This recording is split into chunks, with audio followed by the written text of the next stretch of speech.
In the world of fashion, he's a household name. In fact, you don't get much bigger than Project Runway's Tim Gunn.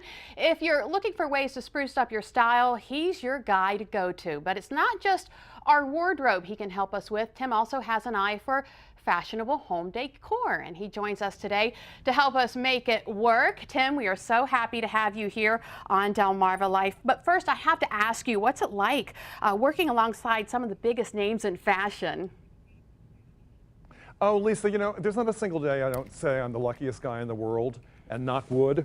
I really am, and it's very surreal, and I'm deeply respectful of the greats in the industry, and it's an honor to be able to interact with them in any way.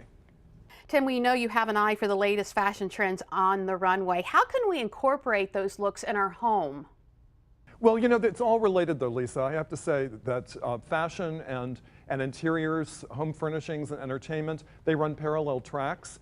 And what I want to say to people is, don't be afraid of entertaining the way I used to be. I used to hate it. The whole prospect of having someone over to my apartment was enough to make me want to leap out the window.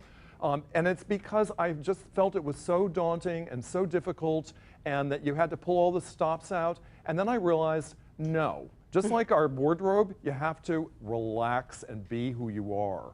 And for me, that means going to the core of my own values and how I want to interact with people and what I want to serve them. And I have to say, I'm a coffee lover.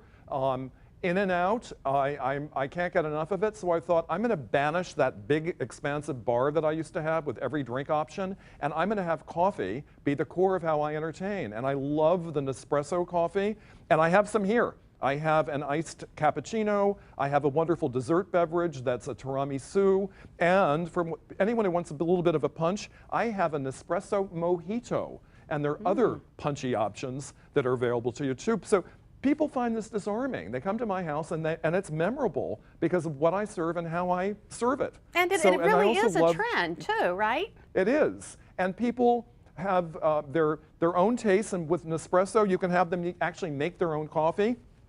This wonderful little machine makes it all so easy. And also, I'm a design guy, so I care very much about how things look, and things don't get much sleeker or more stylish than this coffee maker. And also, think about the decor. It should be something simple, and you shouldn't have things that you're going to worry about having stains on or possibly breaking. Forget about expensive glassware. I love using paper and plastics, frankly. Now, Tim, besides fashion, many people may not realize you're the voice of a very well-known cartoon character. What's that like? I'm part of the Disney Channel and Disney Juniors. Sophia the First, a very, very popular animation, and I play the butler of the castle. I'm Bailiwick, and I've had a blast doing it. And I love the show because it's feel-good television, wonderful morality tales for children, and children need more exposure to good things on TV, don't you think? Oh, absolutely. Now, can you tell us of any other upcoming projects you may be working on? Well, the next season of Project Runway is about to be taped. We begin in a couple of weeks. And I have more adventures with my coffee and Nespresso, I'm happy to say. So I'm a busy guy and a very lucky guy. And you're entertaining at home and letting everyone have a wonderful coffee. Tim Gunn, thank you so much for taking the time to join us on Delmarva Life today. And of course, if you would like any more information on what Tim discussed, go to delmarvalife.com and click on the show tab. And from one big name to another, still ahead on Delmarva Life, we find out the lucky fan who will get to meet country superstar Tracy Lawrence backstage at his concert next month in Denton. Plus, we get a little taste of what to expect at the concert as Tracy's show openers, Preston natives Eric and Robert Carge, take the Delmarva Life stage. But first, the series premiere of the American Baking Competition airs Wednesday at 8 on WBOC. Yesterday we found out what was up for grabs. Today we learn more about the contestants and hosts. On your marks, get set, bake. The American Baking Competition brings 10 extraordinary bakers from across the U.S. showcasing their baking skills and culinary secrets. The goal of this show is to find America's best home baker. Baker's 10 minutes. Time to get her done. Hosted by comedian Jeff Foxworthy, the competition series is based on the format of the hit British show, The Great British Bake Off. We're now making the 4th season in the UK, and the ratings have just soared and gone through the roof. Countries fallen in love with it. I went and watched one episode of the UK version, and as soon as it was over, I said, I want to do this show. The cool thing about it to me is it's amateur, so it's not people that do this for a living, it's people that do this because they love doing it. What I love most about baking is that you can be really expressive. I love to make pies.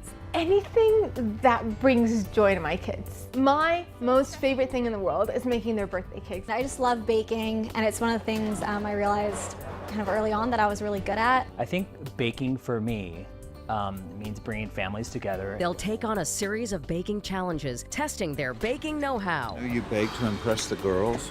You got marshmallow in your beard. Well, so each week is themed. So the first week we'll see pies, the second week we see cookies, the third week we see cakes. Within each show, they do a signature bake, which is a recipe that they bring from home, and they do a showstopper, which is where they really go out of the box to do something amazing. But then they're also given a technical bake. They have no idea what that's going to be, and that is set by one of the judges. The ingredients are all covered up, and then the judges will judge that bake without knowing whose is who. All scrutinized by the show's 2 judges, master baker Paul Hollywood from the original British show. I'm not brutal for brutal's sake. He's the George Clooney of bacon. He is just a god. I won't be deterred by sob stories about this, that, and the other. It's purely down to what's on the plate. And Food Network host Marcella Valladolid. It's not about the drama, it's about the bake. I am here to kind of look for the stuff that's outside of the box. I'm looking for cool flavor combinations. I'm looking for creative ideas. Each week, it will be delectable delights that come out of the oven, along with the stories that go with it. My favorite thing to cook are yeast rolls. My mother taught me to make them when I was very, very young. But trying to impress these pros could be a recipe for disaster. I expect to be wowed. I expect to be impressed. Chocolate Genoise ruffle cake. I love something called a pumpkin log that my mom always made during the holidays. For me and Paul to walk up and say, this doesn't work, and it's been in the family for 40 years, like that puts us in a tough spot, you know?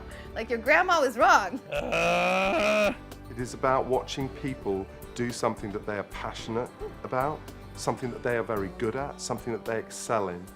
And yet they're not doing it in a nasty, mean, gotta get over the other guy way. They're doing it because they love to bake.